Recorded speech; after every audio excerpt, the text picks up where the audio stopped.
en 3 phases. La première phase va concerner l'étape à partir de laquelle je vais vous expliquer comment est-ce que nous voyons ce monde. La deuxième phase, nous allons nous consacrer à vous expliquer pourquoi nous devons continuer à nous battre. Et après, l'étape la plus importante, ça serait de vous décliner de façon sommaire la vision pour l'avenir, si je peux m'exprimer ainsi.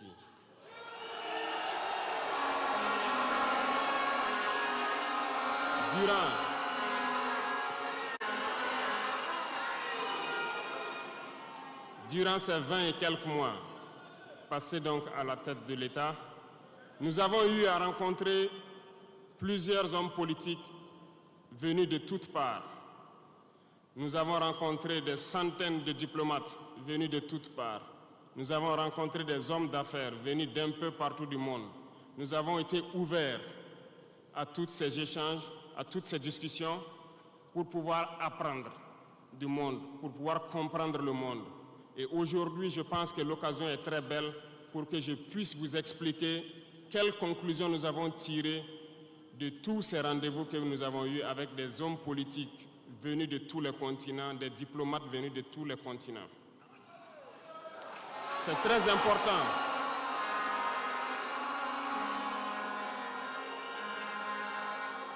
C'est très important la conclusion que nous avons tirée et ça doit vous permettre de comprendre le monde. Parce que souvent, dans nos contrées, nous n'avons pas cette perspective de pouvoir avoir accès à certaines personnes qui vont vous enseigner beaucoup de choses à travers leur comportement, à travers leurs propos et aussi en vous disant comment ils nous voient. Camarades, Dieu a créé le monde avec tout ce qu'il y a comme bonheur, comme malheur, comme bien, comme mal, les humains, les génies, les animaux et tout ce qui va avec. Mais nous, humains, avons décidé de faire du monde autre chose. Chez les impérialistes, ils ont une vision du monde que je m'en vais vous expliquer. Le monde se résume en un triangle pour eux. Vous verrez le triangle dans la plupart de leurs insignes. Peut-être que vous ne comprenez pas, mais le monde se résume en un triangle. Pour eux, au sommet du triangle, se trouve l'empire du bien.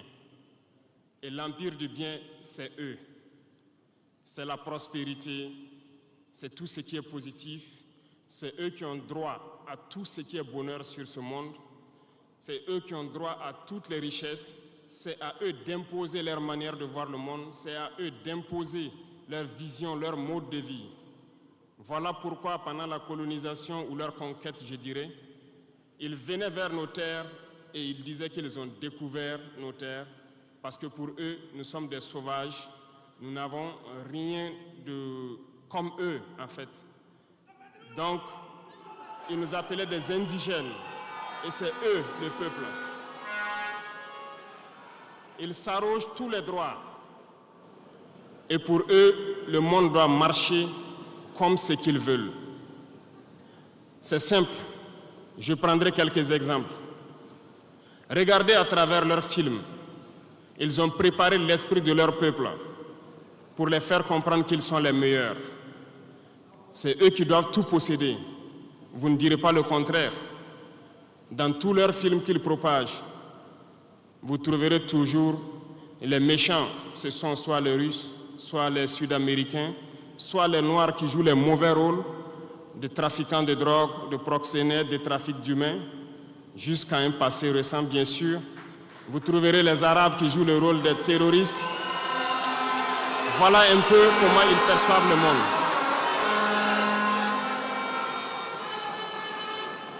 Quand je prends sur le volet économique, qui parmi nous n'a pas traité les produits chinois, des produits Shintok, comme on aimait l'appeler, de mauvais produits? Mais aujourd'hui, j'ai pu vous dire qu'on a tout tort, parce que la Chine est à un niveau de technologie assez avancé, et c'est en Chine que la plupart de ces pays viennent s'approvisionner, mettent leur marque dessus et nous revendent comme étant leur propriété. Regardez autour de vous. Nos entrepreneurs qui sont dans le BTP ne diront pas le contraire. Tous leurs engins aujourd'hui sont chinois. Ceux qui font le transport ne diront pas le contraire. Ils nous ont menti parce que nous avons fait le tour du monde un peu dans ces 20 mois pour chercher des entreprises, pour chercher des usines. Et nous avons compris que tout revenait là-bas. Mais par leur communication, ils nous ont amenés à détester tous les produits chinois, à vouloir nous faire comprendre que ce qui est bon venait de chez eux, pas forcément d'ailleurs. C'est simple. Remonter le temps. Pour mieux comprendre ce que je dirais, il faut remonter un peu le temps. Et j'espère que certains iront lire qui sont les tsars, les conquêtes mongoles, les empires perses, turcs et ottomans. Lisez leur histoire, vous comprendrez pourquoi le monde est ainsi fait. À la base du triangle, il y a deux empires. D'un côté, l'empire du mal, selon eux, et l'empire des esclaves de l'autre côté. Voilà comment ils voient le monde. Qui est-ce qu'ils appellent l'empire du mal? Ceux dont je viens de citer tout de suite l'origine, et je vous ai dit de remonter le temps, allez-y lire, vous comprendrez pourquoi ils sont l'empire du mal à leurs yeux. Ils combattent l'empire du mal. Pour eux, l'empire du mal doit disparaître. Pour eux, l'empire du mal incarne le diable. Ils communiquent et ils le font comprendre à leur peuple ainsi.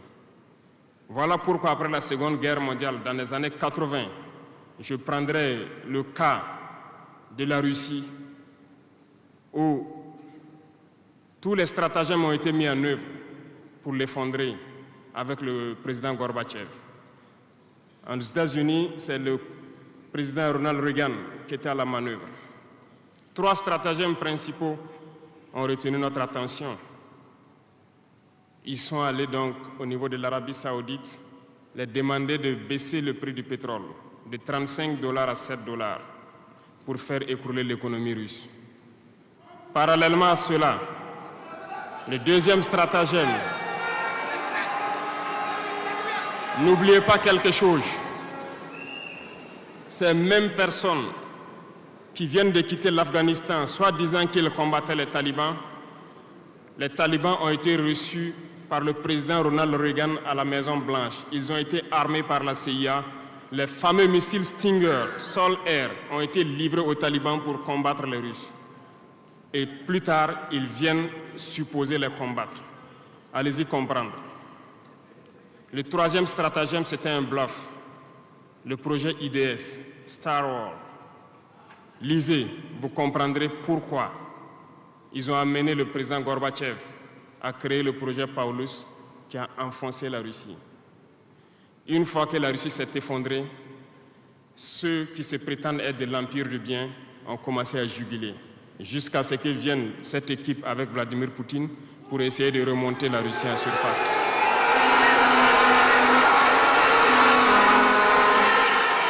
L'empire du mal. L'empire du mal, selon eux, a beaucoup souffert. Regardez l'Iran aujourd'hui, toutes les sanctions possibles. Regardez comment ils qualifient certains peuples. Par la communication, ils peuvent arriver à vous amener à faire détester un peuple ou à aimer un peuple. Ils sont très forts dans la communication et ils passent par tous les canaux possibles. Regardez les guerres qui sévissent. Ils ont tout inventé pour leur propre intérêt. Et enfin, l'empire des esclaves, selon eux, c'est l'Afrique et certains peuples d'Amérique du Sud. Dans leur tête, comme je le disais dernièrement, l'Afrique les appartient, nos terres les appartiennent, les richesses de l'Afrique sont pour eux. et ils ne peuvent pas concevoir que des Africains puissent s'émanciper, sortir la tête de l'eau et vouloir donc les tenir tête. Et pour cela, ils se sont mis un cliché en tête. L'Africain est facile à manipuler, il n'est qu'émotion. Ils trouveront toujours un Africain pour lutter contre son frère. Et ça a toujours été comme ça. Par la communication, ils vous ont amené à détester votre propre couleur de peau.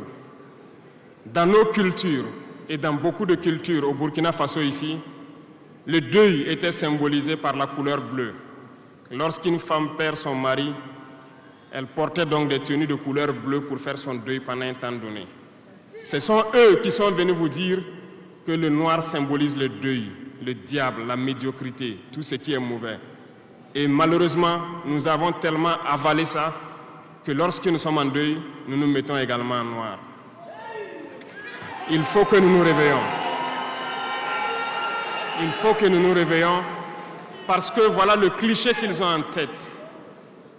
Eux, ils sont l'empire du bien, d'autres sont l'empire du mal et nous sommes l'empire des esclaves. Voilà comment les impérialistes voient le monde. Il faut que vous compreniez cela. Et là, je m'en vais faire un coup de gueule à l'endroit donc de certains intellectuels qui continuent de vouloir prêcher pour les impérialistes. Est-ce qu'ils ignorent cette partie de l'histoire? Je n'invente rien. Ça a été déclassifié. Vous trouverez tout ce que j'ai dit dans les bibliothèques ou partout sur les moteurs de recherche. Ces intellectuels n'ont-ils pas lu cela? Ne connaissent-ils pas l'histoire de ce monde? C'est peut-être par malhonnêteté ou quelques billets de dollars qui les amènent à toujours prêcher pour les impérialistes. Il faut que nos intellectuels arrivent à tout moment à prêcher pour conscientiser nos peuples, nos masses populaires, pour qu'ils comprennent d'où ils viennent et comment ils sont vus des impérialistes.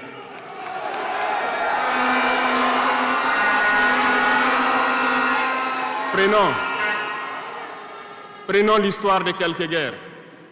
Vous avez suivi la guerre d'Irak. Un gros mensonge qui a été inventé, soi-disant de possession d'armes de destruction massive. Certains sénateurs, au niveau des États-Unis, ont tout fait pour avoir les preuves. Ils ne l'ont pas eu. Souvenez-vous que plusieurs personnes ont démissionné de la CIA après cette guerre. Des preuves ont été inventées de toutes parts. Des services secrets occidentaux les ont aidés à fabriquer des preuves. Et on se souvient que le même Niger a été accusé en son temps en montant une fausse convention, un faux contrat de vente d'uranium à l'Irak. C'est le même processus qu'ils ont voulu amener la dernière fois pour soi-disant que le Niger vend de l'uranium clandestinement à l'Iran. C'est déjà vu. Ils ont prétexté cela, ils n'ont pas eu de preuves. Même les Nations Unies ont trouvé finalement qu'il n'y avait pas de preuves tangibles de présence d'armes de destruction massive. Mais ils avaient leur objectif, il fallait détruire l'Irak. Ils ont détruit l'Irak. Ils ont créé l'État islamique. Tout comme ils ont créé les talibans dans les années 80. Les armés, les équiper. Et après, ils prétendent venir les combattre. Comprenez le jeu. Ça n'a que trop duré.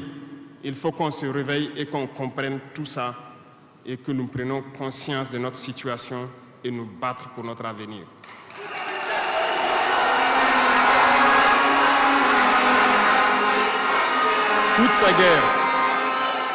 Toutes ces guerres ont été inventées, passant par l'Irak, la Syrie, la Libye, dans le but de déstabiliser le monde à leur profit, parce que nul ne doit pouvoir les égaler. C'est ce que nous vivons aujourd'hui dans le Sahel aussi à travers le terrorisme qu'ils nous ont imposé, parce qu'ils trouveront toujours des Noirs qui vont s'exciter et qui vont prendre les armes contre leurs frères noirs. C'est ce que nous vivons. Ils n'ont jamais quitté ce modèle. Malheureusement, beaucoup de gens leur donnent raison. À cause de quelques billets de dollars, ils se vendent très moins cher à l'ennemi, à l'impérialiste, et ils se mettent à combattre leurs frères. Je voulais faire ce petit historique du monde pour que vous compreniez comment l'impérialisme voit notre monde. Ça se résume en ces petits triangles. Après cela, dans cette deuxième phase, je dois vous expliquer pourquoi nous devons nous battre. Une petite histoire, en 2015, à Tombouctou, lorsque nous avons rencontré, j'étais chargé de la sécurité donc, de la plateforme aéroportière. Dans les patrouilles, nous avons rencontré des individus qui rôdaient autour. Un de ces individus était manchot. Je lui ai fait comprendre que c'était dangereux de rôder autour de la base parce qu'ils peuvent se faire tuer. Il m'a dit qu'il voulait se faire tuer, il voulait mourir. Et j'ai cherché à comprendre leur histoire. Certains étaient fous, d'autres étaient normaux, mais ils cherchaient à mourir à cause du terrorisme. Ils nous ont expliqué que lorsque les terroristes sont rentrés à Tombouctou, le manchot qui m'expliquait ça, un soir, les terroristes se sont pointés à son domicile. On voulu violer sa femme devant lui. Il s'est opposé. Ils sont repartis. Le lendemain, on est venu le pêcher à la maison, l'amener à la place publique. On l'a accusé de vol. On a tranché sa main, on l'a battu. Il est reparti à la maison. Son fils, qui avait 16 ans, qui s'occupait de sa main, ils sont revenus. Ils ont violé la femme. Ils ont enlevé son fils. Ils ont continué à violer sa femme pendant des jours, jusqu'à ce que la femme se suicide. Et ils ont amené son fils, il n'a plus retrouvé son fils. Et lui, il préfère mourir. Voilà pourquoi il marche autour. Le jour qu'une sentinelle va lui tirer dessus, ça lui fera plaisir. D'autres ont connu le même sort. Ils ont été enlevés de chez eux parce qu'ils refusaient que les terroristes touchent à leurs femmes ou à leurs filles. Et le lendemain, on vient les soustraire, on les amène à la place publique, on les battait à sang.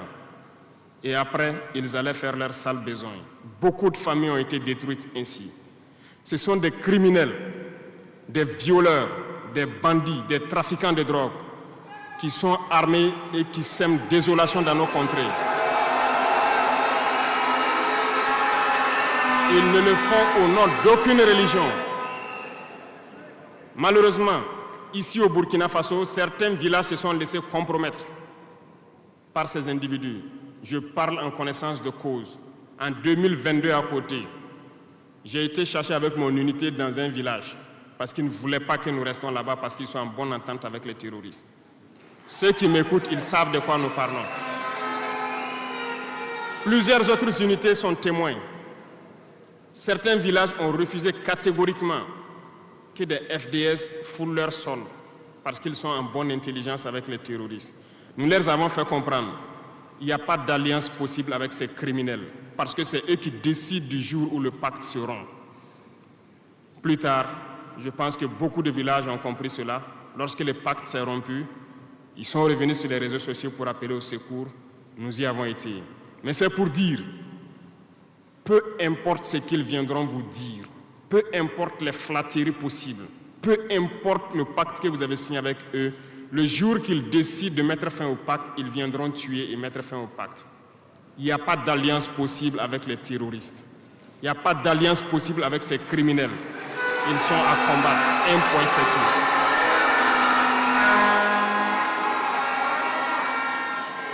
Aujourd'hui, nous constatons un phénomène, malheureusement, dans nos villes ici. Certaines personnes se plaisent à passer de cour en cour, à faire comprendre aux épouses de certains FDS et certains VDP, aux familles de certaines personnes tombées pour la patrie, que eux, ils avaient une solution pacifique avec les terroristes. C'est nous qui avons voulu faire la guerre. Et voilà pourquoi tout ça se passe. Comment est-ce que des êtres humains, voyant tout ce qui se passe, comprenant le monde, peuvent avoir de tels propos? Ne vous détrompez pas. Soit nous les combattons ou ils nous combattent. C'est tout.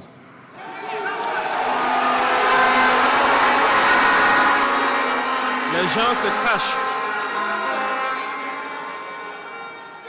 Ces gens se cachent soi-disant derrière un semblant de dialogue ou de négociation.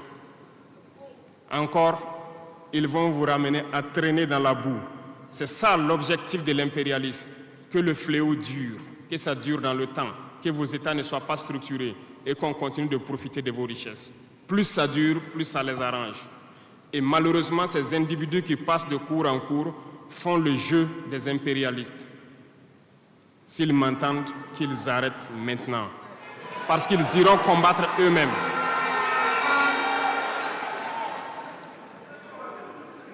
Nous n'avons pas le choix que de combattre. Et nous avons opté pour le combat. Et c'est par là que nous serons libres, que nous serons réellement indépendants. Pour ce faire, nous avons pris le soin de diagnostiquer le problème profond du Burkina Faso. J'avoue que le problème est réel et profond. Le mal est là. Nous l'avons diagnostiqué et nous découvrons de jour en jour le système.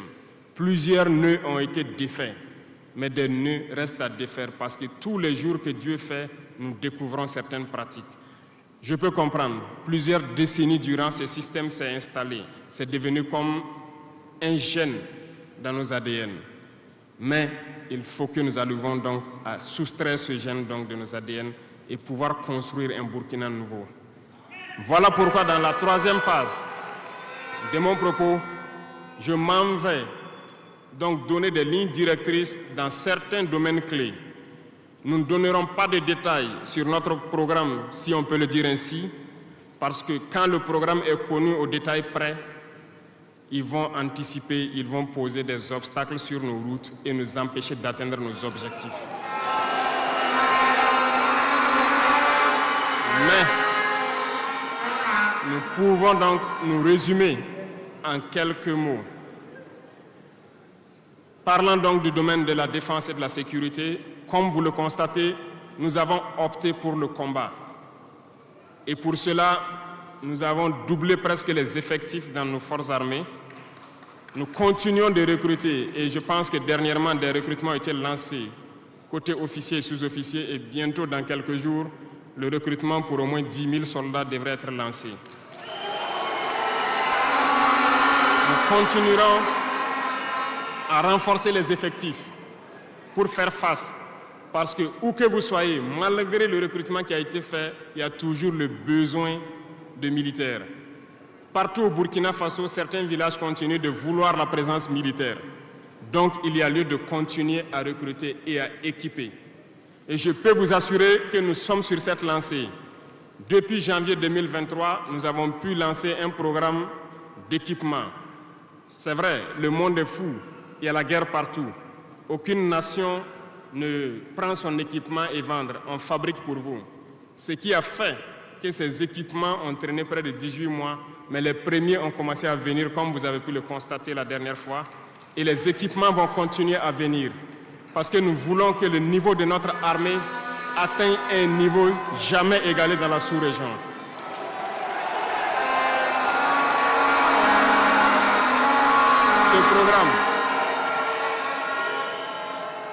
Ce programme d'équipement va se poursuivre. Et c'est vous, les acteurs de ce programme. Parce que depuis que nous nous battons, j'ai pu vous dire, ces soi-disant amis du Burkina qui étaient là depuis longtemps, qui sucent nos richesses, même une seule cartouche de Kalachnikov, nous n'avons reçu de personne pour faire notre combat. C'est vous qui payez. Et nous continuerons à faire corps avec notre peuple pour pouvoir mener cette lutte. Nous avons des partenaires qui ont accepté de nous vendre des équipements et qui ont même proposé de pouvoir nous livrer des équipements stratégiques et que nous puissions payer dans le temps. Nous leur en remercions pour ce geste.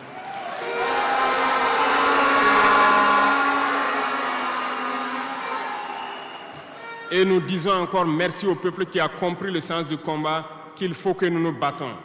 Si nous ne nous battons pas, ils viendront nous chercher chez nous, comme dans un poulailler ou dans une bergerie. Chaque matin, ils choisiront qui ils veulent pour aller exécuter sur la place du public, pour faire peur aux autres, aller trancher des mains ou des pieds sur la place publique pour faire peur aux autres. C'est comme ça leur tactique. Nous allons nous battre. Et nous nous donnerons les moyens pour y arriver.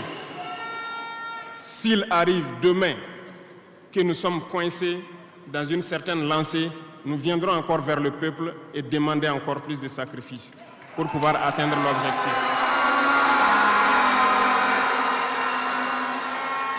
Parce que malgré vos cotisations, je vous le disais tantôt, certaines puissances ont refusé de nous vendre les équipements, ont bloqué les équipements que nous avons achetés dans certains pays parce qu'ils ont la licence de certains composants. Et ces puissances exploitent des minerais au Burkina Faso. Je le dis ici, haut et fort et solennellement. Ça va s'arrêter. Nous allons retirer des permis d'exploitation. Nous n'allons pas permettre cela.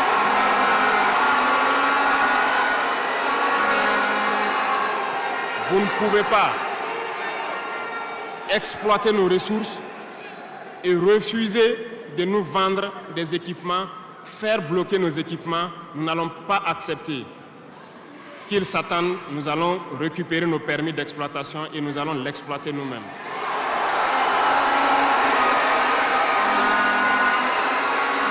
Revenant.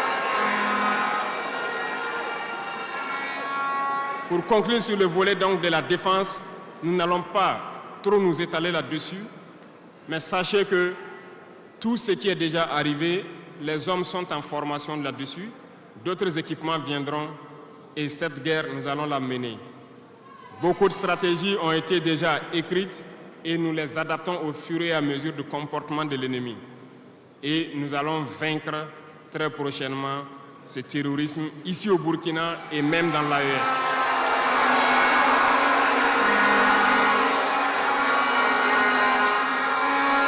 Pour ce qui concerne les domaines donc de la fonction publique, pendant longtemps, nous avons passé le temps à mettre en garde un certain nombre d'acteurs. Mais nous avons compris que le phénomène est tellement profond. La corruption, la mauvaise gouvernance dans les différentes administrations, le manque d'éthique persiste. Certains organes ont été donc mis en place dans le cadre de la lutte contre la corruption et dernièrement, certains arrêtés ont été pris pour ce qui concerne les primes de dénonciation. Le dernier acte à poser sera fait avant donc, la fin de ce mois. C'est un organe qui devra siéger dans tous les ministères pour s'auto-saisir de certains dysfonctionnements, des actes de corruption et pouvoir agir. Et ces organes seront prêts. Parce que nous avons beaucoup de gros travailleurs aussi dans l'administration, mais qui sont mis à l'ombre, qui sont souvent mis à l'écart. Parce que pendant longtemps, ce sont les plus corrompus, les plus malhonnêtes qui ont été mis à la lumière, c'est eux qui bénéficient de tous les avantages. Et je dis donc aux travailleurs de faire attention à ces individus qui sont en train de perdre leurs privilèges, parce qu'ils vont continuer de vous manipuler, de vous intoxiquer et de vous envoyer dans de mauvais pâturages. Faites très attention à ces individus qui sont en train de perdre leurs privilèges, parce que nous n'allons pas permettre à ce que une soi-disant élite donc, qui avait été programmée s'arroge tous les droits donc, dans nos différentes administrations. Le dernier organe sera mis en place avant la fin de ce mois et le travail réel va commencer. Vous entendrez dire un peu partout à l'issue de ça que nous ne respectons pas certains textes, nous ne respectons pas certaines lois, mais il n'y a pas de loi ou de textes qui tiennent dans cette lutte lorsque c'est pour l'intérêt de la patrie. Qu'ils se le tiennent pour dire donc nous allons aller dans ce sens. Nous avons donc dans le processus de recrutement adopté une ligne de conduite. Nous sommes en train de faire un diagnostic, de vérifier les présences et de voir les besoins. Il n'est pas exclu qu'au cours de l'année, certains concours soient lancés pour augmenter des effectifs dans certains endroits. Certes, il y a eu d'abord une vague de concours qui a été lancée, mais dans tous les milieux, ils sont en train de faire le point. S'il y a besoin, je dis bien s'il y a besoin, nous continuerons encore de recruter pour être à un niveau acceptable et pouvoir faire fonctionner les différents organes donc, du pays pour le bonheur donc, des masses populaires. Dans le domaine donc, de la diplomatie, nous avons opté pour une diplomatie commune dans l'AES. Toutes les décisions vis-à-vis donc, des partenaires, que ce soit africains ou à l'étranger, seront prises à l'unanimité au sein de l'AES. Mais nous avons aussi opté pour une diplomatie de vérité. Nous ne comptons pas nous mettre dans certaines logiques de mentir ou de couvrir la réalité, soit disant que c'est la diplomatie. C'est faux. Ce n'est pas là la diplomatie. Je puis vous dire que ce que vous voyez en superstructure, lorsque les gens viennent en audience et sortent pour parler au micro, ce n'est qu'une partie visible de l'iceberg. Ce qui s'est passé à l'intérieur dans les huis clos, ça n'a rien à voir avec la diplomatie. Et nous sommes donc inscrits dans cette logique de dire clairement les choses au peuple. Certains vont nous critiquer, d'autres même iront à dire que non, un chef d'État ne doit pas parler comme ça, un chef d'État ne doit pas faire ça. Mais nous leur disons que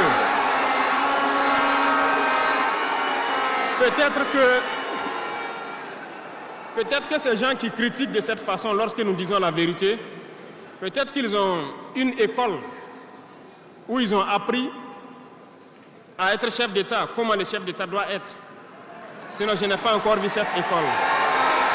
Et pourquoi nous devons ressembler forcément aux autres, faire comme les autres? Nous voulons créer notre modèle, notre identité.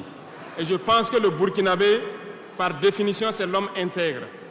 Nous voulons la vérité. Et lorsqu'il y a la vérité qui sort, même si nous avons fauté, il faut que nous ayons le courage de venir vous dire sur tel côté nous avons fauté, nous demandons pardon. Si vous nous pardonnez, vous nous pardonnez. Mais nous ne voulons plus nous inscrire dans cette diplomatie mensongère. Nous avons, dans une interview, parlé du régime ivoirien. Certains Burkinabés sont montés sur leurs chevaux et critiqués. Je le dis, j'insiste et je persiste.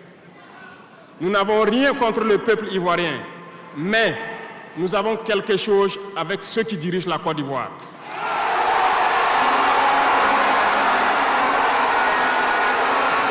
Nous le disons et nous le répétons encore.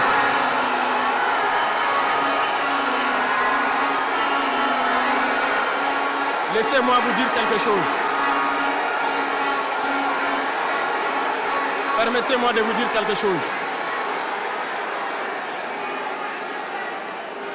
Il y a bel et bien à Abidjan un centre des opérations pour déstabiliser notre pays. Personne ne peut le nier et nous vous ferons les preuves dans les jours suivants. Nous vous montrerons des preuves physiques. Vous allez comprendre de quoi nous parlons.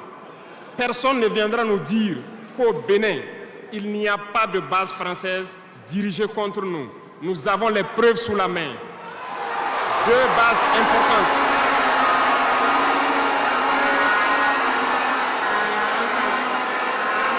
Nul ne peut le contester. Et je les mets au défi. Et nous n'avons rien contre le peuple béninois. Là, nous avons un problème avec la politique des dirigeants béninois. Et nous le disons haut et fort encore. Dans cette diplomatie, nous avons décidé de dire la vérité. Il y a bel et bien 2 bases, une vers Kandi et l'autre en allant vers Porga ou je ne sais pas quelle localité.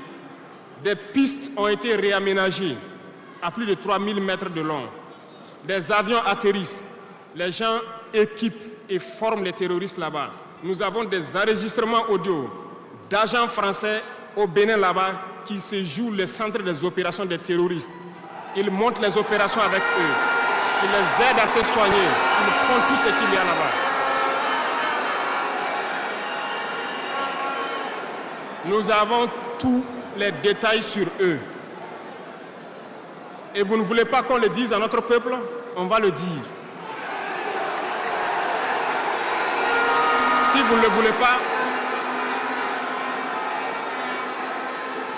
s'ils ne le veulent pas, qu'ils arrêtent de se comporter ainsi. C'est simple. Nous n'avons forcé personne à prendre son indépendance. Si vous décidez de rester dans votre situation, mais ne prenez pas vos pays pour en faire des bases arrière parce que ce sont vos populations qui vont en souffrir après. Et ce n'est pas une bonne politique. Nous le disons par expérience, et je le répète toujours, le Burkina a été une base arrière pour déstabiliser certains pays. Et ce n'est pas bien. Le Burkina a été une base arrière à un moment donné pour les terroristes ici. Voilà le prix que nous payons. Donc, pour prévenir les peuples de ces pays dont je parle, doivent parler à leurs dirigeants et qu'ils arrêtent cette politique parce que ça ne les arrange pas du tout.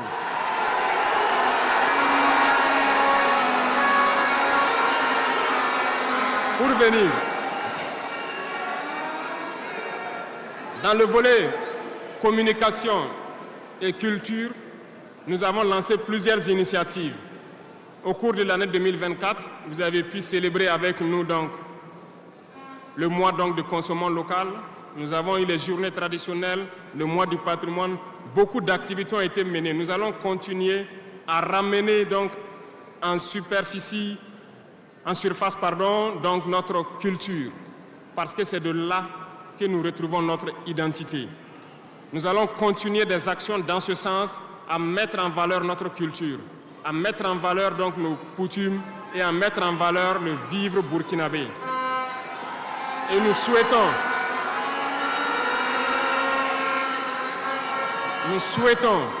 que chacun soit acteur de l'émergence du Burkina Faso à travers sa manière de communiquer. Parce que tout se trouve dans la communication aussi.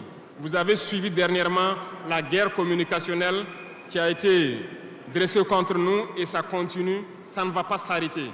Et je souhaite que tous ceux qui sont dans la communication puissent être professionnels. Lorsque nous voulons poser un acte communicationnel, qu'on se pose la question, est-ce que c'est pour la patrie ou contre la patrie, avant de poser l'acte. Peu importe. Vous pouvez ne pas nous aimer, moi, ma personne. Vous pouvez ne pas m'aimer, mais vous devez aimer votre pays. En me faisant du mal, il ne faudrait pas confondre le pays. Et donc, la politique dans le domaine de la communication va devoir aller dans ce sens-là. Et nous serons obligés donc de recadrer la communication sur tous les aspects. Et c'est cette ligne de conduite qui sera donc adoptée. Nous n'allons pas permettre à ce que des Burkinabés communiquent contre le Burkina Faso. Nous allons toujours nous inscrire dans l'éveil des consciences. Nous devons pouvoir sensibiliser les masses populaires pour que les gens comprennent pourquoi nous devons nous battre sur tous les volets. Revenant au domaine donc de l'agriculture, comme vous pouvez le constater, nous avons lancé des initiatives depuis 2023 et cette année, l'offensive a été lancée. Ça se passe plus ou moins bien. J'aimerais donc que les gens comprennent que nous avons décidé d'accorder une grande part de notre budget et de notre temps aussi au monde agricole. Parce que plus de 90% de notre population est paysanne. Mais pendant des décennies, ils n'ont jamais senti l'intéressement donc, à leur public. Et c'est pourquoi nous avons décidé d'entreprendre un certain nombre d'initiatives, d'actes que nous posons. Nous aimerions pouvoir labourer tous les champs de tous les paysans de Burkina Faso, les donner les semences qu'il faut et les permettre de pouvoir avoir les intrants nécessaires à coût subventionné pour pouvoir nous aider dans la lutte contre l'insécurité alimentaire. Parce que l'autosuffisance alimentaire est un droit. C'est dans ce même sens que nous avons créé dernièrement l'ONBA, l'Office national d'aménagement des barrages hydro-agricoles. Nous allons l'équiper parce que tous êtes témoins dans vos différentes régions que nous avons beaucoup retenu d'eau, beaucoup de barrages, mais qui sont ensablés, qui sont bouchés. Et nous avons la possibilité de faire d'autres barrages. Nous sommes en train de payer de l'équipement pour cet office pour qu'il puisse se déployer sur le territoire et avec la contribution des populations, pouvoir construire beaucoup de barrages et désensabler beaucoup de barrages. Nous allons poursuivre ce combat. Nous allons poursuivre ce combat jusqu'à l'atteinte de l'autosuffisance alimentaire et que nos populations puissent manger à leur faim. Dans le domaine des infrastructures, nous avons un manque crucial de routes. Et en faisant l'analyse, nous avons trouvé pour certaines routes des études très vieilles. Et pour d'autres, il n'y a pas d'études. Nous ne pouvons pas construire une route sans avoir des études. Les études sont préalables. Voilà pourquoi dans ce secteur, nous avons ordonné au ministère de faire beaucoup d'études sur beaucoup de tronçons, ce qui nous permettra donc à l'avenir de pouvoir lancer des travaux et bien faire ces travaux pour que ce soit durable sur beaucoup de tronçons. Pour cela, nous avons remarqué que les frais pour bitumer 1 km de tronçon, nous sommes autour de 500 millions de francs. Donc pour 100 km avec les ouvrages d'assainissement, nous n'avons pas moins de 60 milliards pour faire 100 km de route bitumée. C'est très cher et très coûteux. La technique a été de créer donc des brigades d'intervention, donc des infrastructures. Nous sommes en train donc de vouloir équiper plusieurs brigades avec de l'équipement pour faire le minimum et permettre donc aux entreprises aussi du BTP de vivre et de faire une partie. Nous allons partager donc la poire en deux pour pouvoir baisser les dépenses et pouvoir faire le maximum de routes possibles dans un laps de temps.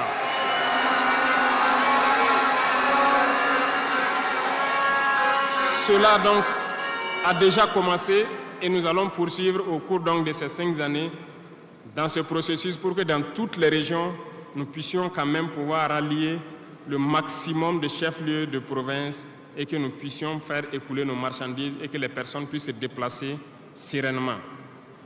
Dans le domaine donc de l'urbanisme, nous sommes dans un processus de pouvoir redessiner nos villes. Et si vous remarquez, les villes sont trop grandes, si je prends Ouagadougou, mais les infrastructures d'assainissement et autres ne suivent pas.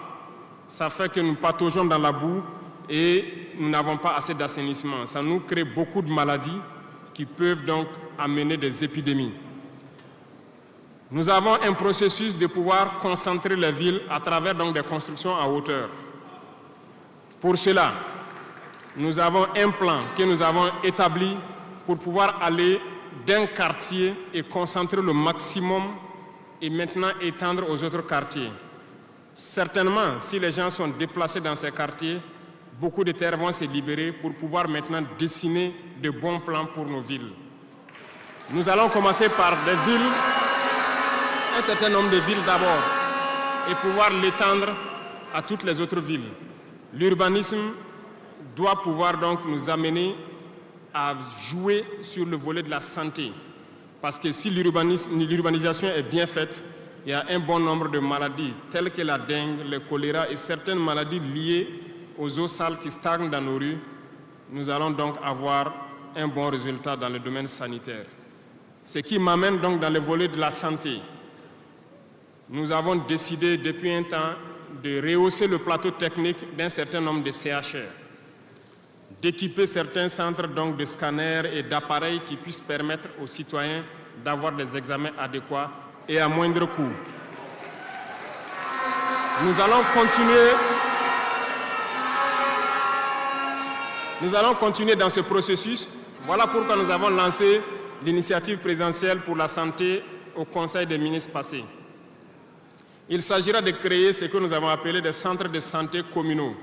Et dans ces centres de santé, nous avons intégré un minimum de services qui doivent être servis aux populations.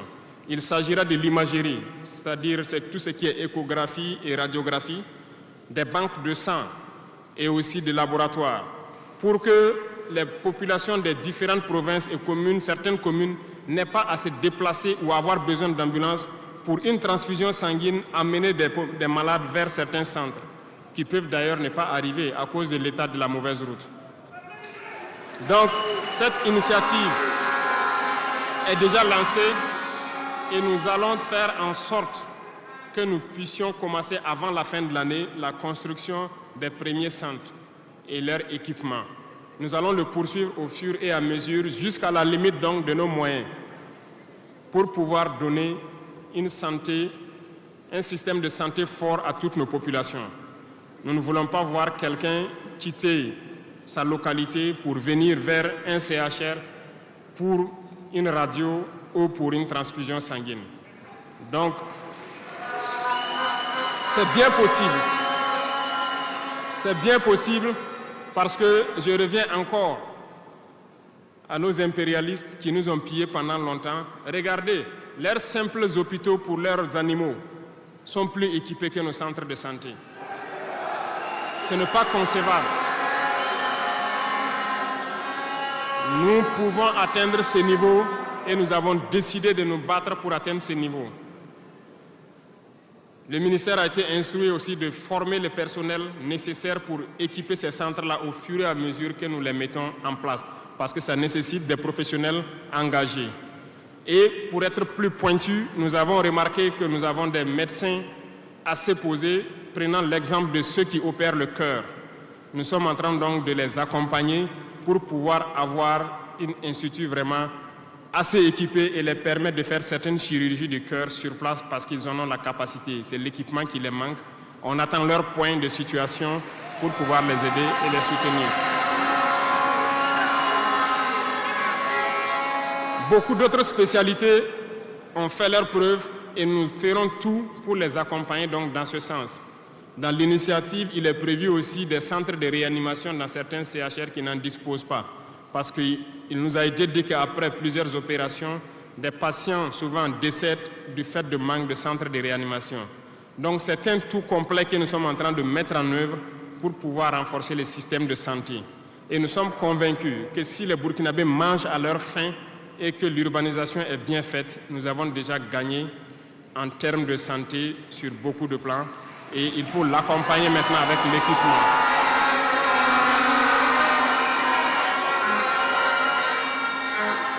Dans le domaine de l'éducation, nous avons fait le diagnostic et comme vous le savez, nos camarades étudiants sont là, ils ne diront pas le contraire.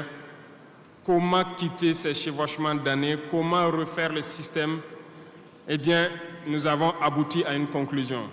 Nous avons lancé l'initiative aussi pour l'éducation de qualité.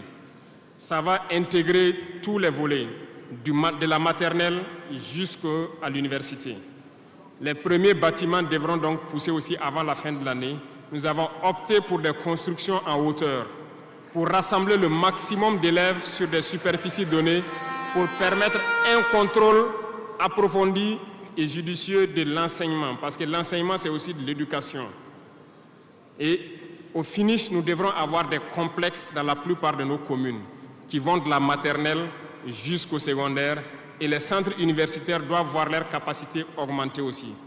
Quand nous prenons aujourd'hui nos salles de classe à 3 classes qui sont construites un peu partout, la saison des pluies a commencé, les intempéries encore sont venues nous montrer que ce n'est pas la bonne option. Voilà pourquoi nous ne voulons plus faire ces centres isolés avec des petites maisons de 3 salles et nous allons passer à des constructions à hauteur pour avoir le maximum d'élèves dans un espace donné et l'encadrement conséquent pour une éducation de qualité. Beaucoup d'autres choses seront initiées dès le primaire. Nous allons revenir à certains fondamentaux de discipline et d'instaurer donc un certain nombre de valeurs à inculquer aux plus jeunes depuis le primaire pour qu'ils soient de bons citoyens de demain. Une partie. Il y aurait donc un début de formation militaire, si je peux le dire comme ça, civique et patriotique au tout petit pour pouvoir continuer dans les lycées. Et le programme national donc au niveau du SND est en train de muter. Le texte était venu en conseil, nous l'avons renvoyé avec des amendements pour que les travailleurs qui sont en activité actuellement puissent aussi passer dans ce centre pour avoir une formation militaire. Et ça va s'organiser à tour de rôle sur des périodes bien précises. Tout est une question de discipline, parce que par excellence, la formation militaire doit pouvoir discipliner les gens. Donc nous allons inculquer un certain nombre de valeurs au niveau donc de notre éducation. Revenant donc au centre universitaire, avant aussi la fin de l'année, nous allons commencer la construction d'un certain nombre d'amphithéâtres.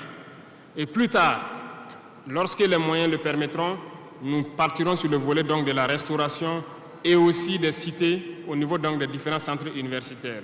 Mais nous commencerons par les amphithéâtres pour les permettre d'avoir donc où travailler pour que le décalage qu'il y a en termes donc d'années qui se superposent puisse se réduire considérablement. Nous avons fait une régulation budgétaire qui doit donc passer à l'Assemblée ce mois-là pour pouvoir donc initier toutes ces opérations. Qu'est-ce que cela veut dire? Nous avons diminué les dépenses de fonctionnement de l'administration pour pouvoir injecter ailleurs, notamment dans l'éducation et dans la santé.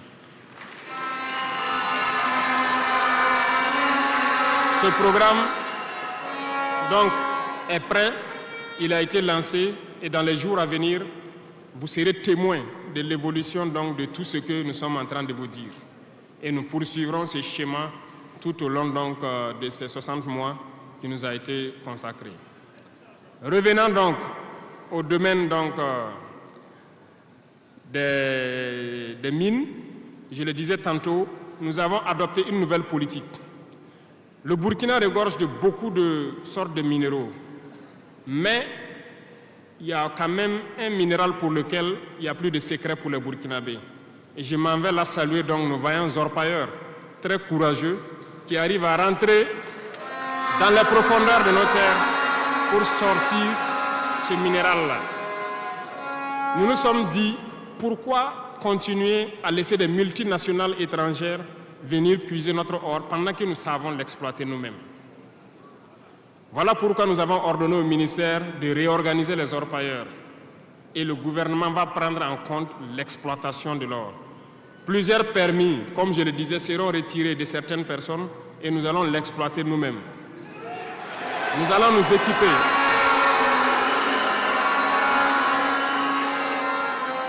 Nous allons nous équiper en machines pour le faire, mais même si nous n'arrivons pas à nous équiper de manière conséquente, nos orpailleurs ont fait leur preuve de courage et d'abnégation. Nous allons creuser nous-mêmes notre or et ça sera pour nous au Burkina ici.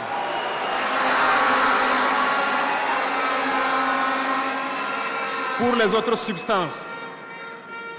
substances, là où nous ne pouvons pas, et bien sûr, nos partenaires sincères qui acceptent de nous accompagner dans cette lutte, c'est à eux seuls que nous pourrons concéder certains permis.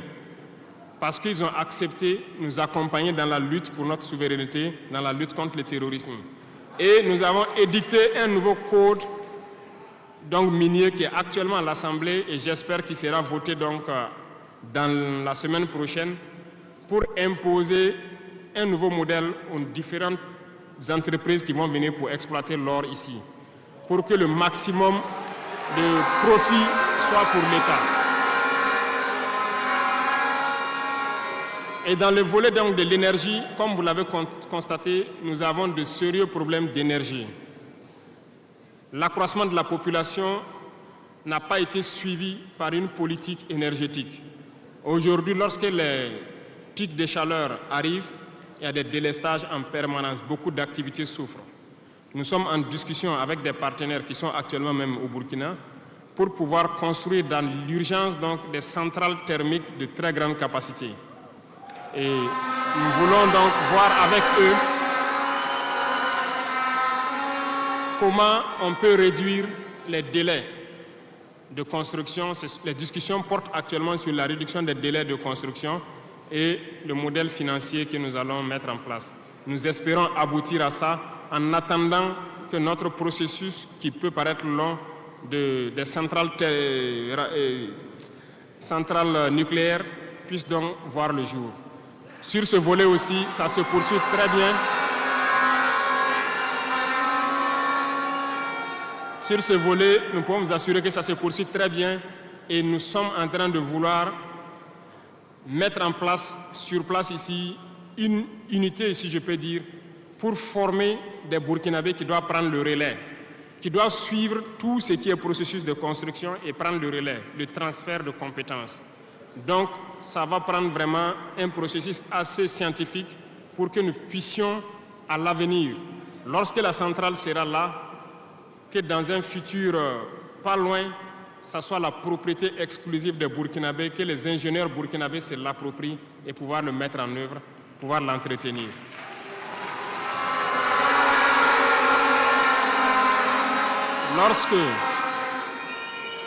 Lorsque les conclusions donc, des discussions qui sont en cours avec les partenaires pour la centrale thermique verront le jour, nous allons vous mettre ça à disposition. Et si nous avons besoin de vous, nous allons vous le dire pour pouvoir mettre en œuvre rapidement ce plan aussi.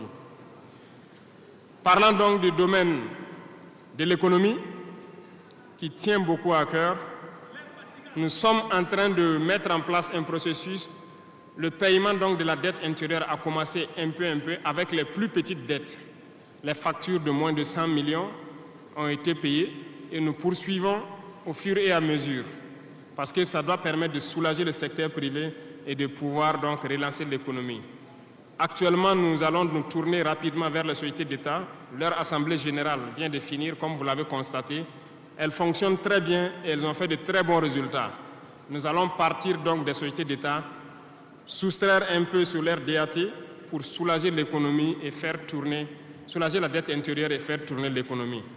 Donc, dans les jours à venir, s'il plaît à Dieu, beaucoup d'entrepreneurs doivent être soulagés après donc, la signature de conventions avec les sociétés d'État. Mais nous sommes en train, donc dans le secteur minier, comme je vous l'ai dit, de prendre une certaine indépendance. Ça doit nous permettre donc de pouvoir avoir un bon nombre de ressources en matière de finances, mais aussi et surtout le volet de l'industrialisation qui doit venir combler ce volet économie-là. Parce que nous dépensons beaucoup à l'extérieur, nous sommes en train de mettre en place tous les processus pour que nos devises ne sortent pas. En attendant, au niveau de l'AES, comme vous l'avez constaté, nous avons décidé de mettre en place une banque d'investissement et aussi un fonds souverain. Ce processus, donc, les techniciens sont là-dessus. La réflexion est en cours et nous espérons, dans un futur proche, qu'ils nous présenteront quelque chose de conséquent. L'autre volet stratégique que je ne vais pas parler et dont vous savez, nous avançons sereinement et au moment venu, ça va vous surprendre et rester à l'écoute. C'est tout ce que je peux dire.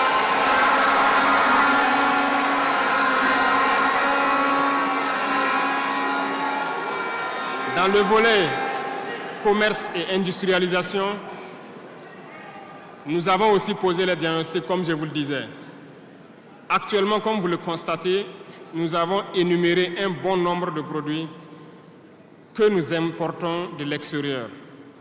Alors, nous sommes en train d'entamer un processus d'industrialisation. Il faut que nous arrivions à mettre le maximum d'industrie sur place pour transformer nos matières premières et pour pouvoir fabriquer ce que nous consommons.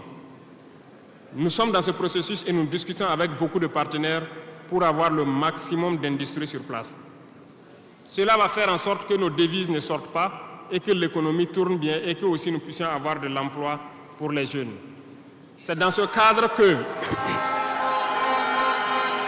nous avons pris certains décrets pour faciliter la création des petites entreprises. Nous avons élagué tout ce qui est taxes durant donc un bon nombre d'années pour que les petites entreprises puissent se créer et vivre. Malheureusement, les petites entreprises se retrouvent confrontées aux besoins de financement. Il faut le dire, au niveau des banques, ça s'avère beaucoup compliqué pour qu'on puisse avoir des financements lorsque vous créez votre entreprise. Nous avons rencontré le monde des banquiers et comme je le disais, nous avons échangé, mais je ne suis pas du tout satisfait parce que le retour qui devait être fait pour que nous les accompagnions pour financer les petites entreprises n'est pas satisfaisant. Voilà pourquoi nous sommes en train de réorganiser nos fonds qui étaient disponibles au niveau de l'État.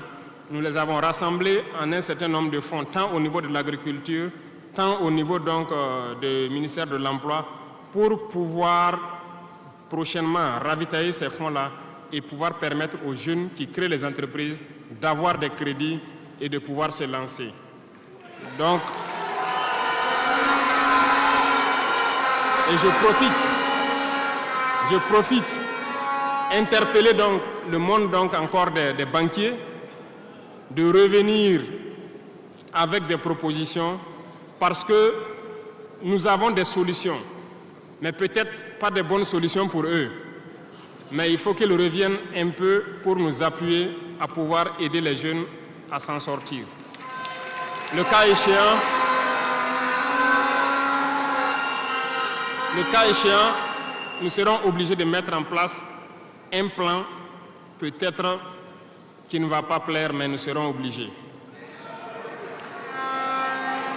Dans le domaine donc, du commerce, comme vous l'avez constaté, beaucoup de gens nous ont interpellés au cours de nos tournées sur les marchés hier. Nous avons fait un point de situation. Il y a tellement de travail à faire pour reconstruire ces marchés hier. Donc, aujourd'hui, quand vous prenez à Ouagadougou, le maire fait des séances de sensibilisation un peu partout, concernant donc un certain nombre de commerçants qui se sont installés de manière anarchique au bord des rues, mais j'ai instruit à ce que ce soit des sensibilisations toujours, en attendant que nous dégageons les espaces pour construire des marchés dignes de ce nom et demander aux gens de venir prendre des boutiques dans ces marchés et maintenant pouvoir libérer les rues pour pouvoir agrandir et assainir notre milieu. Et je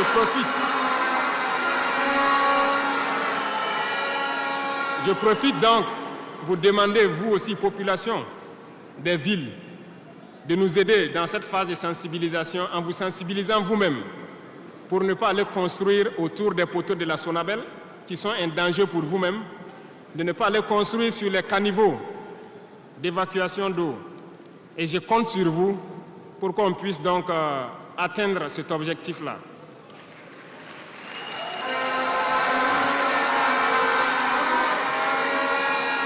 Revenons donc au volet donc de l'emploi, le sport, la jeunesse. Nous sommes en train de faire une réforme. Il y aura un remaniement ministériel dans quelques jours où l'architecture des ministères va changer un peu. Nous allons consacrer un ministère entier à la formation secondaire et professionnelle pour que nous n'ayons plus à avoir donc au niveau de l'université ce blocage qui est là actuellement. Nous devons pouvoir professionnaliser beaucoup de jeunes depuis le lycée. Donc, soit depuis la 4e ou au niveau donc de la seconde, que les gens puissent décider d'aller dans des filières professionnelles et pouvoir s'auto-employer. Donc, un ministère sera consacré uniquement à ça. Parce que le système éducatif, comme je l'ai dit, après diagnostic, vous êtes d'accord avec moi que nous formons très peu d'ingénieurs. Pourtant, une nation qui se développe, l'indice aussi de développement, c'est en termes d'ingénieurs formés. Remontez dans l'histoire et voyez toutes ces grandes nations. Le nombre d'ingénieurs formés par an dans des spécialités pointues compte beaucoup dans le développement. Au Burkina, nous n'en avons pas assez. Voilà pourquoi l'école polytechnique de Ouagadougou, nous voulons la faire évoluer en université polytechnique en y mettant un certain nombre de filières technologiques et en recrutant le maximum d'étudiants qui puissent être formés là-bas et avoir des ingénieurs. C'est bien que nous ayons les filières comme lettres modernes, philosophie, droit, voilà, psychologie, histoire. Beaucoup d'étudiants se retrouvent là-bas contre leur gré. Ce n'est pas forcément ce qu'ils ont choisi, mais ce sont les filières disponibles qui forcément ne donnent pas des opportunités d'emploi. Voilà pourquoi nous avons décidé de valoriser ce secteur donc, de la formation professionnelle et de l'emploi en y consacrant entièrement un ministère. Donc dans les prochains jours, ce remaniement sera fait et vous verrez donc comment nous allons évoluer.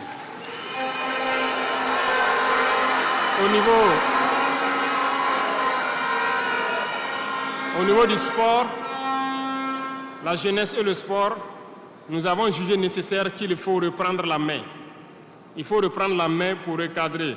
Parce que, première chose, le sport permet d'éviter un certain nombre de vices. La drogue, l'alcool, certains vices de la société peuvent être combattus à travers le sport. Nous voulons donc mettre des pôles dans toutes les régions, reconsidérer l'UCBF et toutes les disciplines sportives pour pouvoir les valoriser et créer les pépinières pour qu'au niveau professionnel, nous ayons le maximum de Burkinabés qui défendent les couleurs de Burkina Faso à l'extérieur. Le ministère qui sera consacré à ça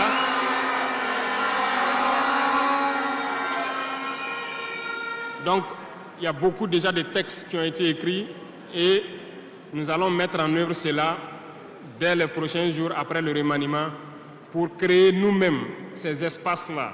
Cela va demander à ce que nous puissions pouvoir unir un certain nombre de forces pour y arriver. Et je compte sur vous, au niveau de chaque région, de chaque province, de pouvoir avoir donc cette discipline sportive-là et de s'encourager à faire le sport, à pouvoir permettre d'identifier les talents et de les faire émerger.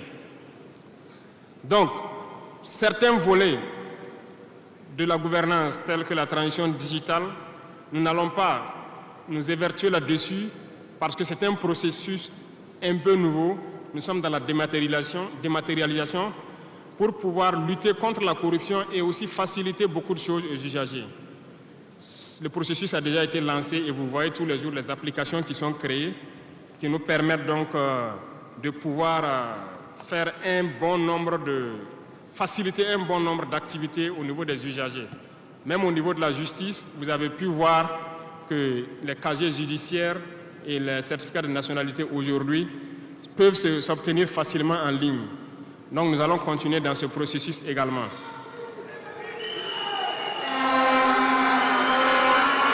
Revenant donc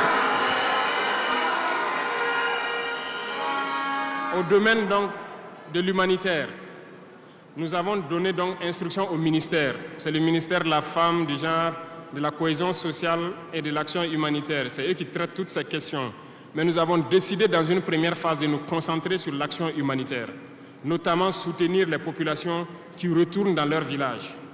Aujourd'hui, imaginez des populations qui retournent dans leur village en début de saison ou pendant la saison pluvieuse. C'est très difficile pour eux de pouvoir se nourrir ce temps-là. Donc, certains volets peuvent sentir moins donc, la présence du ministère, notamment le genre et autres. C'est parce que nous avons donné instruction au ministère de se concentrer sur l'action humanitaire.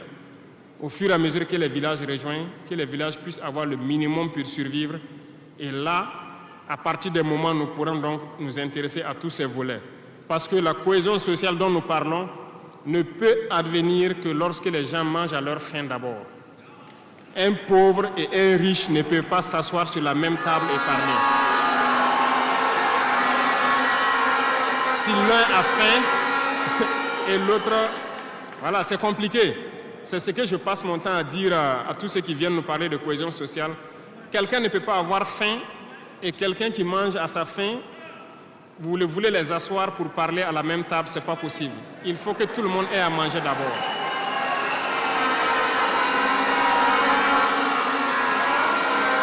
Voilà pourquoi c'est dans la lutte qu'il y a la cohésion. Acceptons de lutter. C'est dans la lutte, c'est dans la guerre qu'est née l'AES. C'est dans la lutte que nous avons pu nous unir dans le Sahel. Et c'est dans la lutte que les Burkinabés sont en train de s'unir. Allez-y voir tous ces villages qui se retournent. Je vous invite à faire le tour. Beaucoup sont venus de différentes provinces. Ils peuvent être dans leur village avec des désaccords. Ils ont été cherchés. Mais quand ils reviennent, ils sont plus soudés que jamais. La cohésion sociale se trouve dans la lutte également. Et pour finir, j'ai laissé le domaine de la justice en dernier pour terminer donc notre vision dans ce domaine.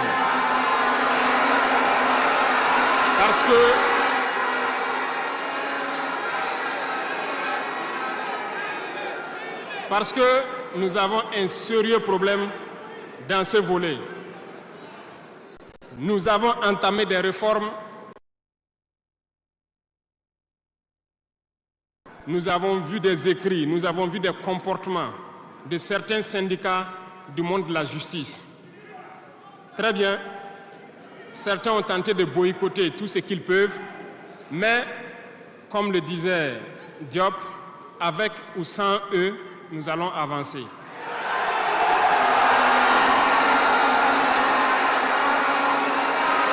Nous avons plaidé.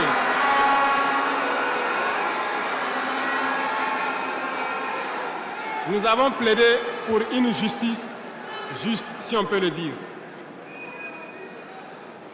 Nous avons sensibilisé beaucoup les gens, mais nous nous sommes rendus compte qu'il y a beaucoup de brebis galeuses dans leur rang, malheureusement.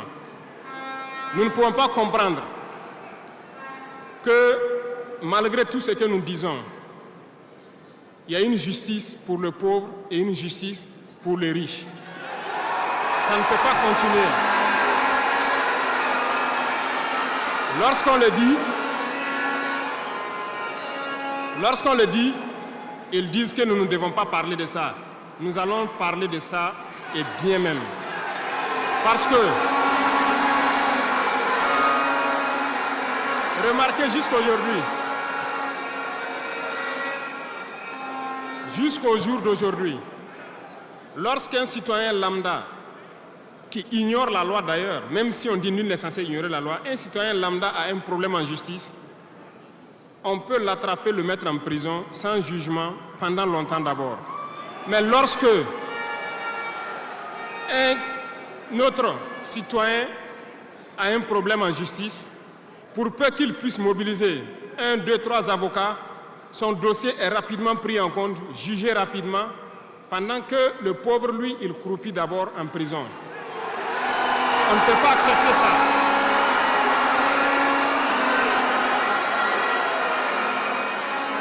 Il y a des choses, il y a des situations et il y a des choses sur lesquelles nous n'avons pas voulu nous prononcer par juste devoir de réserve parce que nous sommes à un certain niveau, on ne veut pas parler en premier. Mais nous allons rompre ce tabou-là. Ça ne peut pas continuer comme ça. Il faut que les gens changent de manière d'être. Beaucoup de gens sont toujours en prison sans jugement. Nous allons lancer une campagne bientôt pour juger ces gens-là qui sont en prison pendant des mois sans être jugés. Parce que nous ne pouvons pas payer des gens et vouloir encore qu'on paye lorsqu'il y a un jugement. Ces pratiques vont cesser, ça fait partie du fonctionnement. Et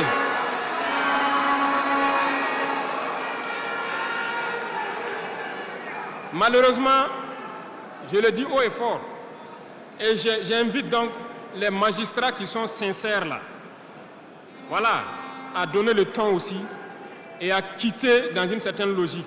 Parce qu'il y a beaucoup de brebis galeuses dans leur rang. Il y a des magistrats corrompus qui se cachent derrière des syndicats pour poser un certain nombre d'actes.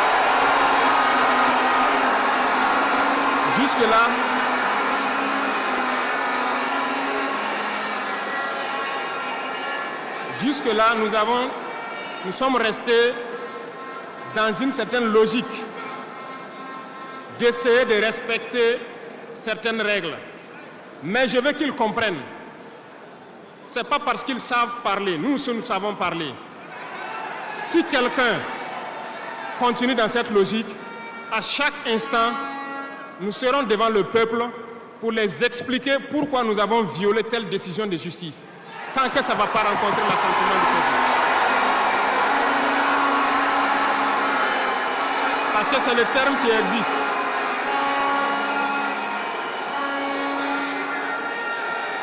La patrie d'abord, la patrie avant tout. Si une mauvaise décision est prise, soi-disant pour protéger certains individus qui nuisent à la patrie, nous allons nous opposer. Et nous n'allons pas permettre que la décision soit exécutée. Et nous allons expliquer pourquoi nous nous opposons. Le Conseil supérieur de la magistrature a été modifié dans son architecture. Ils seront installés, si ça n'a pas déjà été fait, et ils vont commencer le travail. Tous ceux qui avaient les dossiers, des magistrats qui avaient été pris la main dans le sac, qui ont des dossiers, on va remettre tout à jour, ils seront jugés aussi, comme les autres. Il n'y aura rien d'impuni.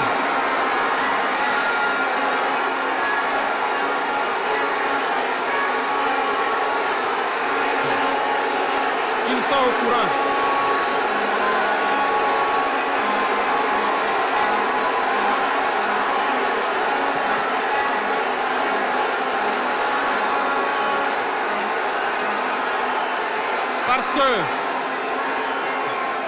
Parce que l'injustice est un fléau qui détruit la société. Oui, l'injustice est un fléau qui détruit notre société. Et il faut que ce soit clair. Certains diront qu'on n'avait pas besoin de le dire ici, on avait besoin de le dire. On les met en garde et ça sera fait. Ils vont le voir dans les jours à venir. Et c'est une mise en garde en même temps au nouveau Conseil supérieur de la magistrature qui sera mis en place de prendre au sérieux tous les dossiers. Certaines personnes ont été forcées à la corruption. Certains opérateurs économiques ont été escroqués, forcés à la corruption par certains membres de la justice. On a ouvert pour qu'ils puissent venir dénoncer ces individus-là. Ils vont être jugés également. Nous voulons une autre forme de justice.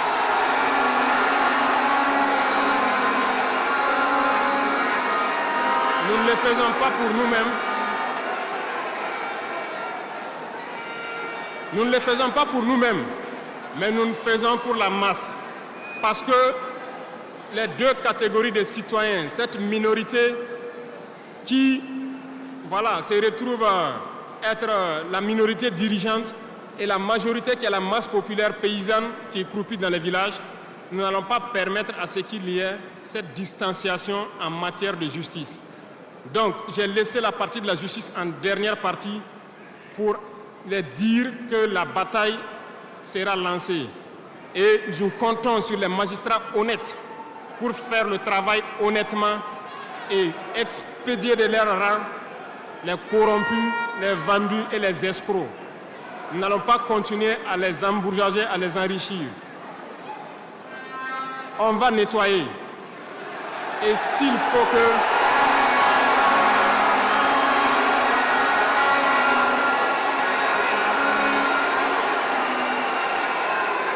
Et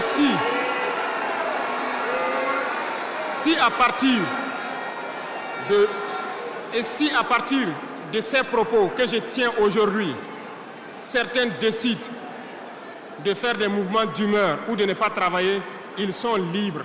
Nous prendrons les mesures qui sied. Mais le pays va avancer.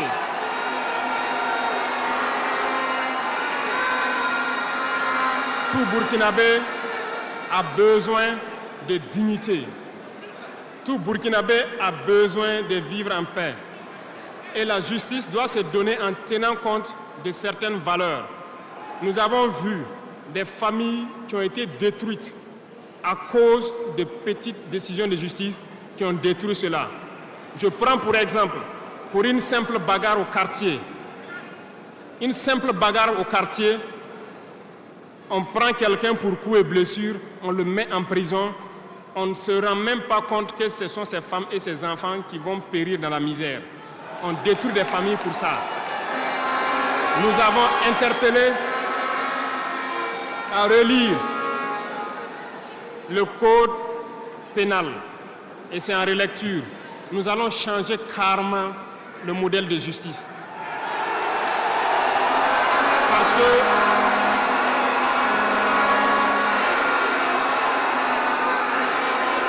nous l'avons dit et nous le prêchons. Il y a plein de fautes. Il y a plein de fautes qui peuvent trouver un solutionnement sans être forcément la prison. Et je peux vous promettre que dans ces 5 ans, nous allons faire en sorte pour diminuer de manière drastique le nombre de prisons et augmenter le nombre de travailleurs dans nos plaines, parce que nous allons récupérer nos plaines.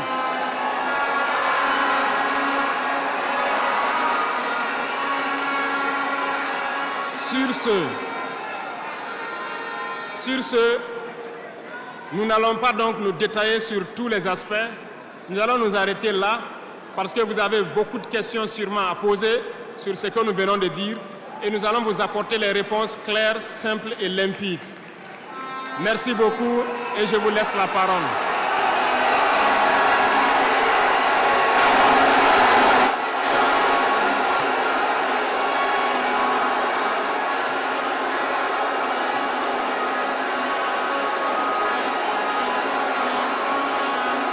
Mesdames, Messieurs, distingués invités, vous venez donc de suivre l'adresse de son Excellence le capitaine Ibrahim Traoré, président du FASO, chef de l'État. 1h40 de prise de parole pour s'adresser aux Burkinabés d'ici et d'ailleurs, ça mérite des applaudissements bien nourris, s'il vous plaît.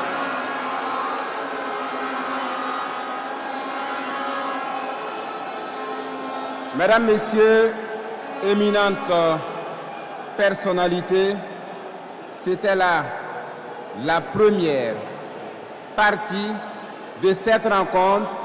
Je précise que Son Excellence, Monsieur le Président du Faso, va reprendre la parole pour une seconde fois pour apporter des éléments de réponse aux préoccupations des différentes composantes. Mais avant, Mesdames, Messieurs, c'est la fin de la retransmission en direct sur la radiodiffusion télévision du Burkina.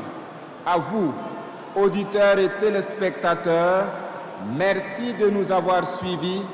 Toutes les équipes techniques de la RTB se joignent à moi pour vous dire merci pour votre constante fidélité. La RTB continue de dérouler son programme et nous aussi, ici au Palais des Sports de Ouaga 2000. Et je rappelle la composition des différentes composantes qui vont prendre la parole.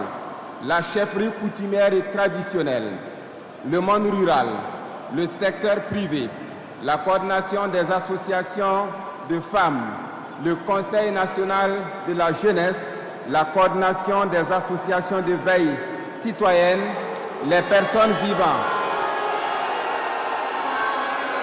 avec un